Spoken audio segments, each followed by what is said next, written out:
நிச்சயதாமலான்னு ஒரு படங்க. சிவாஜி கணேசன் ஜமுனாவும் நடிச்சிருப்பாங்க.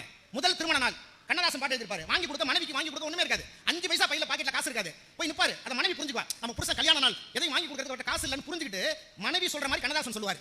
நீங்க ஒண்ணு இல்ல, உங்களால வாங்கி கொடுக்க முடியாது, நான் புரிஞ்சுக்கிறேன். நீங்க என்ன தெரியுமா, மங்கள குங்குமம் போதும் சிறு மலரும் மனமும் போதும்னு சொன்ன காலம் அந்த காலம். நான் கேள்வி வைக்கிறேன். நான் கேட்கிற கேள்வியில ஏதாவது குறைஞ்சிருக்கு, ஒரு இல்ல அன்னை விட ஒரு 5% கூடி இருக்குன்னு சொல்லுங்க, நான் உட்கார்ந்துறோம். அடுத்து எங்க மகாராஜன் கூட பேச மாட்டார். நான் கேட்கிற கேள்வி சரியா இருந்தா பாருங்க. மனைவியை மதிக்கிற கணவன் இருந்த காலம் அந்த காலம். உண்மையா?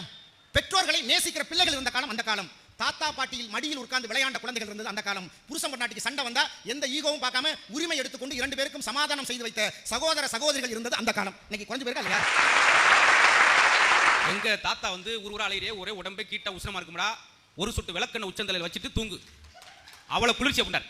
எங்க வீட்டுல விளக்கெண்ணெய் இல்லைன்னு சொல்லி எடுத்து கேட்டேன். எக்கா விளக்கெண்ணெய் இருக்கா அப்படின்னு. அது ஆபீஸ் போயிருப்பா, 5 மணிக்கு தான் வரும்.